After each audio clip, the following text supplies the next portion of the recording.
Vous faites bien de choisir la télévision Tamashek. Mesdames et messieurs, bonsoir et bienvenue dans ce journal. Au sommaire, le Premier ministre Ousmane Sonko, en compagnie de Jean-Luc Mélenchon, a tenu une conférence ce jeudi à l'université Cheikh Anta Diop de Dakar. Devant la jeunesse, le Premier ministre a parlé longuement sur l'immigration clandestine que subissent ces jeunes. En conférence ce jeudi à l'université Cheikh Anta Diop de Dakar, le fondateur du mouvement La France Insoumise, Jean-Luc Mélenchon, décrypte les défis qui attendent la jeunesse africaine. C'était tout pour les titres. Une fois encore, bonsoir et bienvenue.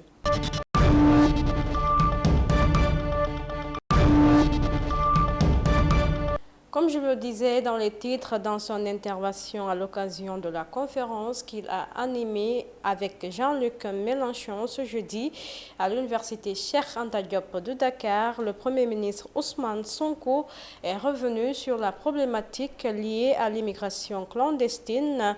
Par ailleurs, il a dénoncé ce phénomène qui, selon lui, c'est l'élite de la jeunesse à fleur de l'âge qui périssent dans les océans.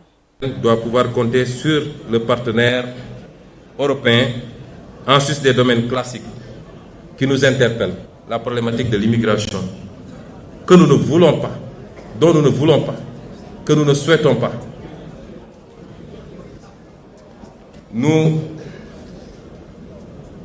dénonçons ce phénomène plus que vous-même, parce que c'est l'élite de notre jeunesse, à la fin de l'âge, qui périt dans les océans. La problématique de la bonne gouvernance est celle de notre révolution industrielle qui est inéluctable. Je me garderai de faire les développements sur chacun de ces points, puisque j'en avais fait, mais je ne veux pas être trop long, sur la technologie, l'efficacité énergique et la transition écologique, les investissements directs et la coopération technique, les questions d'immigration et de bonne gouvernance, que je vais traiter un peu. Parce que la malgouvernance et la pauvreté sont le lit de ces tentatives morbides d'exode codifiées sous l'appellation d'immigration clandestine par le peu de perspectives qu'elles offrent aux populations africaines. J'ai dit une fois qu'en réalité, l'immigration est un phénomène naturel aussi vieux que le monde. Elle peut être justifiée par deux raisons. Simplement parce que, premièrement, les gens ne trouvent plus à s'épanouir là où ils sont installés. Ou deuxièmement, que d'autres sont venus prélever leurs richesses et ils suivent le même chemin que leurs richesses. Ce jeudi, Jean-Luc Mélenchon a fait face à un public essentiellement composé des jeunes à l'université Cheikh Anta Diop de Dakar, une occasion pour le politique de disserter sur les défis auxquels seront confrontées les populations africaines, les défis liés essentiellement à l'accroissement de la population du continent, suivant cet élément. Il est temps de la libérer, elle aussi, par l'action d'une révolution citoyenne, de tous ceux qui auraient voulu en faire un instrument de pouvoir ou d'influence, alors quel est le moyen d'un autre objectif? Une créolisation intense de nos cultures, de nos mœurs, manière d'examiner ce qu'il y a lieu de faire. La langue commune appartient à ceux qui la parlent, et ceux qui la parlent les plus nombreux, c'est vous. Dès lors, parlant à ce moment, je sais que je vais être écouté, bien sûr, puisque c'est retransmis en France. Je sais qu'on va entendre ce que nous dira Ousmane Sonko d'une manière plus attentive. C'est très bien ce qui se joue ici. Et dès lors, la responsabilité intellectuelle qui est la sienne, à la tête du PASTEF, le mouvement, qui en quelque sorte, exprime la révolution sénégalaise. Et je dis que les regards sont tournés vers vous. Je vous parle en ami, je vous parle en frère. C'est la première fois qu'à l'occasion d'un de mes déplacements, des gens dans la rue à Paris m'interrompent pour me dire « Alors, vous allez voir Sonko ?» Je n'ai jamais vu ça. Ce qui veut dire que ce n'est pas les Parisiens, c'est les Africains qui vous regardent.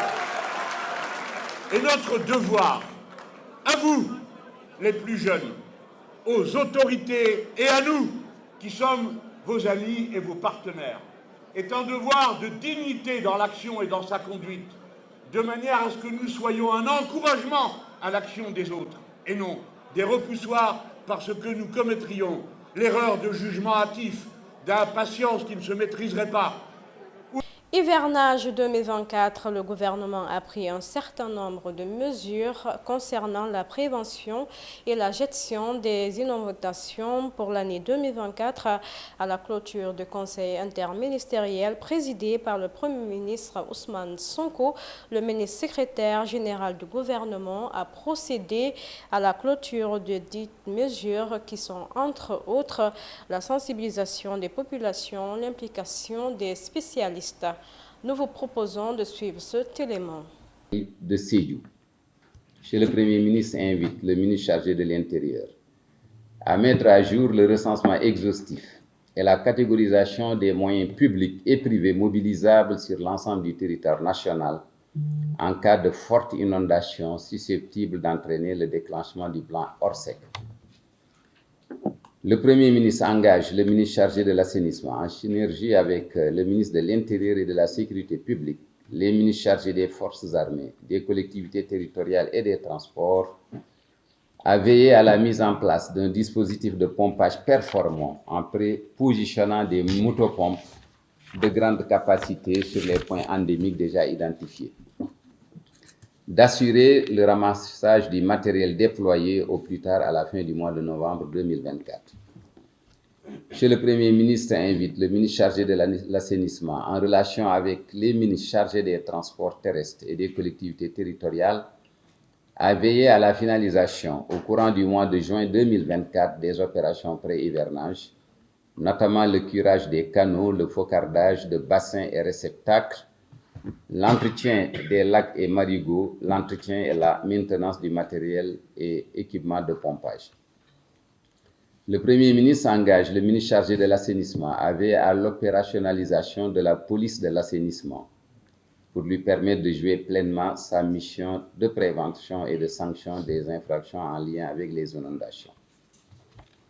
Au titre de la communication et de la sensibilisation, le Premier ministre invite le ministre de l'Hydraulique et de l'Assainissement, en relation avec les ministres chargés de la communication, de la culture, à mettre en place un dispositif de communication. En Guinée, de 2019 à nos jours, la République a été le théâtre de plusieurs manifestations de rue occasionnant plusieurs cas de morts et de blessés graves. En conférence de presse ce mercredi, Amnesty International a présenté son dernier rapport sur le pays. Ce document de 60 pages met en lumière les violations flagrantes du droit à la liberté d'expression et de réunion pacifique.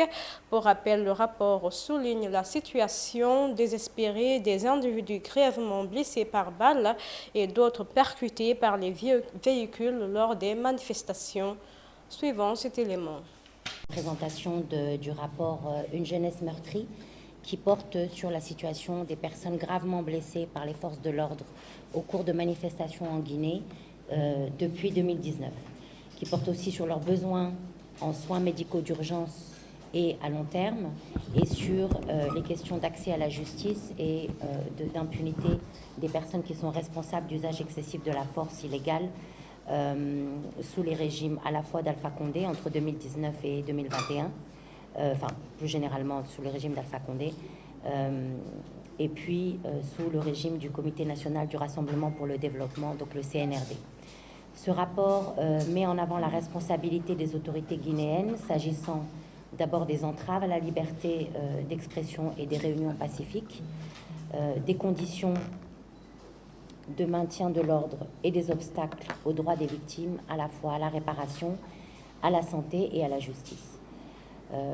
Peut-être quelques éléments de contexte avant de donner la parole donc à mes collègues sur la question des droits à la liberté. C'est avec cet élément que nous bouclons cette édition d'information. Merci de l'avoir suivi sur la TEM TV, la télévision Tamashek, la culture au cœur de l'Afrique. Bon week-end en notre compagnie.